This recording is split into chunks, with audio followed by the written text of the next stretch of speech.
Daily. Taste the Daily. தஞ்சாவூரில் 17 வயது சிறுமிக்கு பாலியல் தொல்லை கொடுத்த இளைஞர் போக்சோ சட்டத்தில் சிக்கினார். ஆட்டோவில் பயணம் செய்த 17 வயது சிறுமியை புகைப்படம் எடுத்த ஆட்டோ ஓட்டுநர் சுரேஷ்குமார் என்பவர் தன்னை திருமணம் செய்து கொள்ள வேண்டுமென வற்புறுத்தியதுடன் பாலியல் தொல்லை கொடுத்துள்ளார். இது தொடர்பான புகாரில் சிறுமிக்கு தொடர்ந்து மிரட்டலும் விடுத்து வந்த சுரேஷ்குமார் போக்சோ சட்டத்தின் கீழ் பிடிபட்டார்.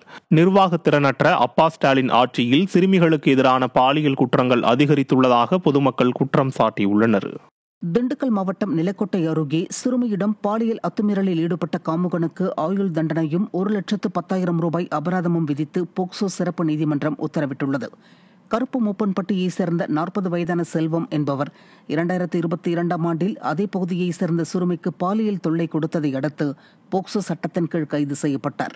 இது தொடர்பான வழக்கு விசாரணை திண்டுக்கல் போக்சோ சிறப்பு நீதிமன்றத்தில் நடைபெற்று வந்த நிலையில் குற்றவாளி செல்வத்திற்கு ஆயுள் தண்டனையுடன் கூடிய 6 ஆண்டுகள் சிறை தண்டனை மற்றும் 1,11,000 ரூபாய் அபராதம் விதித்து தீர்ப்பு வழங்கப்பட்டது. கடந்த ஜனவரி முதல் இதுவரை 24 போக்சோ வழக்குகளில் தீர்ப்பு வழங்கப்பட்டுள்ளது.